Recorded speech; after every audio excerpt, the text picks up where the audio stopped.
Right, so here's a good example. Furyk is one of the most drastic there, where it really goes up, and obviously that club's feeling pretty light to him there, but like you would describe it. But then right here, see, the club would feel heavy if you weren't moving. If you're just standing there, it'd feel heavy. But if you're moving, the club's swinging through there, so it doesn't feel as heavy, but it might feel heavy right through impact where the club head cracks like a whip. Whereas Vijay Singh, right, is more flat on the backswing with the club, and he's the same kind of flatness on the downswing there. Again, Nick Faldo. Oh yeah, here's the one. Oh, right here. Here's the one I want you to kind of remember. Where again, on the backswing, the club's up more like you described today. It kind of feels light. But then on the downswing, it heads back toward that plane line very early. So there's the backswing. There's the downswing. So that through impact, it's on that plane line. And again, when we looked at yours today, starting out, when I went backwards, see, when we got to the end of the swing and we came backwards, right here is impact. You immediately were able to guess, gee, right here going backwards, yep, it's kind of obvious which one was the full swing.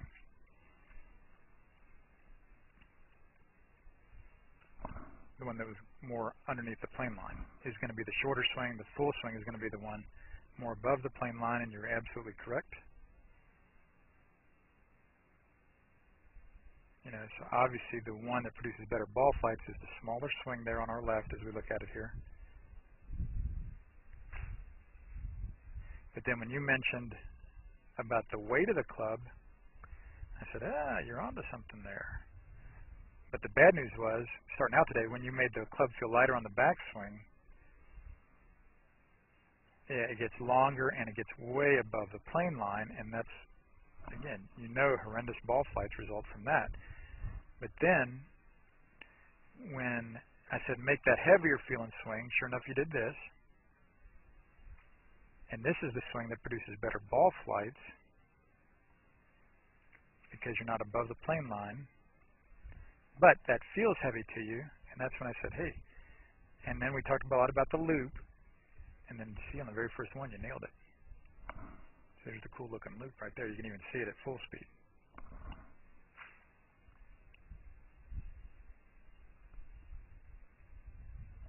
And then with the ball, after you hit a batch of them where none of the ball flights were really very good, that was closer.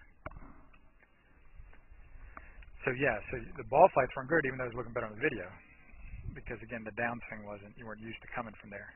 So again, I would say do that little half swing and try to get that little pause up there where it's falling backward, and then make the club head crack the whip on the downswing as you swing to the white flag. All right. So yeah, you're kind of onto something there. It would be the means to the end. I've never described it to you that way, but when I asked you about it, you described it that way. I'm like, oh, okay, sweet. That's the way a lot of good players and instructors describe it. That's one aspect of it. So you're kind of onto something. The question is, when do you want it to feel light, and when do you want it to feel heavy during the swing? All right.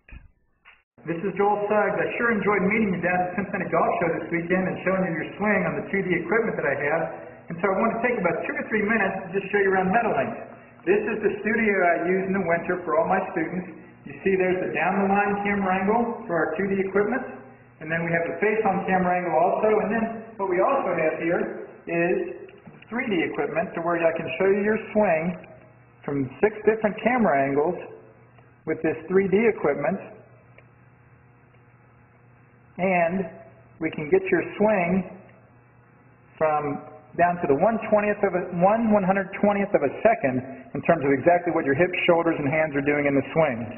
And then also, I have the most realistic hitting curve I've ever seen from puttersedge.com. So when you hit your full shots, it feels as realistic as possible. And then I have 3 different green speeds for you to practice your putting. 9.5 on the step meter, 10.5 on the step meter, and 12.5 on the step meter. That's benefited my students tremendously. And then also I have a lot of learning aids like this Smart Stick.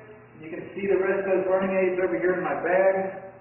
that we can work on to help you learn the certain fields in your golf swing that you and I both want.